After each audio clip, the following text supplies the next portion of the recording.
Ramli और शंकर सब्जी बेचने का काम करते हैं। अपने ही खेत में जो सब्जियां उगाते हैं उसे बेचकर वो अपना घर चलाते हैं। पिछले साल रामली ने सब्जी बेचने के लिए एक ठेला खरीदने के लिए कर्ज लिया था, जो वो अभी तक भर रही है। वो कर्ज चल ही रहा था कि शंकर ने बाइक खरीदने के लिए दोबारा कर्ज ले लिया। ये कर्ज उसने साहूकार से लिया। साहूकार ने कहा था कि हर महीने 10% ब्याज भरना पड़ेगा, यानी कि 10%। रामली और शंकर दोनों काम करते हैं और इस वजह से उन्हें कर्ज चुकाने की इतनी कोई चिंता नहीं थी। उन्हें यह विश्वास था कि वो दोनों मिलकर इन कर्जों को बड़ी आसानी से चुका सकते हैं। इसी दौरान होली के समय पूरे हफ्ते मेला लगने वाला था। मेले में जाने के लिए रामली के लिए चांदी के कड़े और सबके लिए नए कपड़े खरीदने के लिए शंकर ने अपनी दोस्त से कुछ रकम उधार ले ली। अनाज बेच के पूरे पैसे लौटा दूंगा, ऐसा कहकर उसने अपने दोस्त से कर्ज लिया।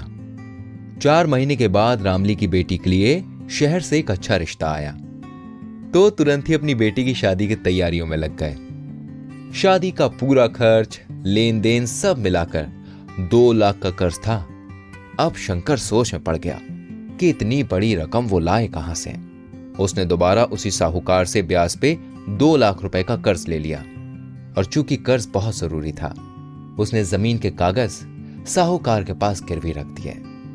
धूमधाम से शादी तो हो गई, लेकिन अब रामली और शंकर के ऊपर जो कर्ज का पहाड़ लद गया था, उसे कम करना बहुत मुश्किल हो गया था। अनाज बेचकर जो भी पैसे उन्हें मिले, उनसे उन्होंने साहूकार से लिया हुआ पहला कर्ज तो चुका दिया, लेकिन अब बेटी की शादी का जो कर्ज लिया था, उसे कैसे चुकाएं? इस सोच में रामली और शंकर पड़ गए। खेती का काम खत्म होने के बाद शंकर और रामली मजदूरी करने के लिए सूरत शहर चले गए। वहां मेहनत करके जो भी कमाते, वो सारी कमाई घर खर्च में ही चली जाती थी। कर्ज चुकाने के लिए कुछ बचता ही नहीं था और इस वजह से कर्ज का ब्याज दिन पर दिन बढ़ रहा था। 4 महीने के बाद दोनों घर वापस आ गए। वहां से कुछ पैसे इकट्ठे करके लाए और आते ही साहूकार ने पैसों की मांग की। साहूकार की बातें सुनकर दोनों के पास जो भी बचाई हुई रकम थी, वो उन्हें साहूकार को देनी पड़ी। अब उनके पास कुछ भी पैसे नहीं बचे और कर्ज तो वैसे ही बाकी था। शंकर और रामली ने बिना सोचे ही काफी कर्ज ले लिया था और इसी की वजह से आज उन पर कर्ज का बोझ बहुत ज्यादा बढ़ गया था।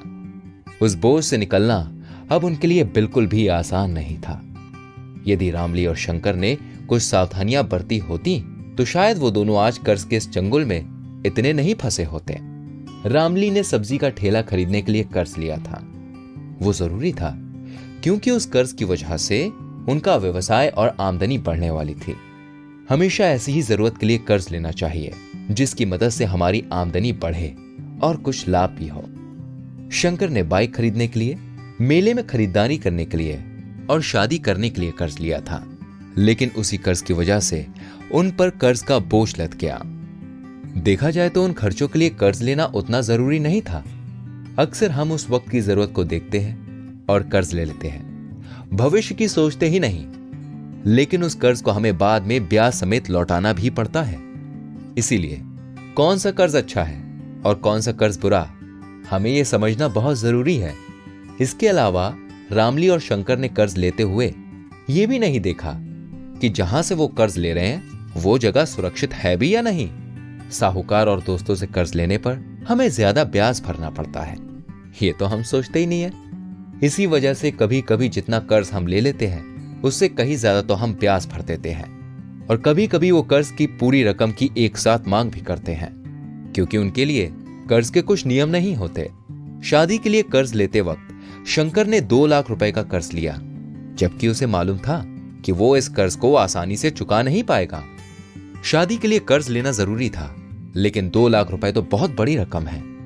हम कितना कर्ज चुका पाएंगे ये देखकर उसके हिसाब से ही कर्ज की रकम लेनी चाहिए। जब शंकर ने जमीन के कागजात साहूकार के पास जमा किए थे, उस वक्त उसे लगा होगा कि वो ये कर्ज चुका पाएगा, लेकिन वास्तव में इस कर्ज को चुकाने में उसे बहुत दिक्कतें आ रही थी। ऐसे वक्त में साहूकार उसकी जमीन भी छीन सकता था, इसलिए कर्ज लेते वक्त कौन से दस्तावेज देने हैं, इसको देखना बहुत जरूरी है। हमारे ऐसे दस्तावेज जिससे हमारे घर या खेती पर आंच आ सकती है, हमें ऐसे दस्तावेज कभी भी देने नहीं चाहिए। रामली और शंकर ने बिना सोचे समझे ही इतना सारा कर्ज ले लिया। शायद पूरी जिंदगी खत्म हो जाएगी, लेकिन वो उस कर्ज को पूरा नहीं चुका पाएंगे। कुछ सावधानियां अगर बरती होती तो उन पर यह नौबत कभी नहीं आती। क्या आप भी इसी तरह से कर्ज में फंसे हैं?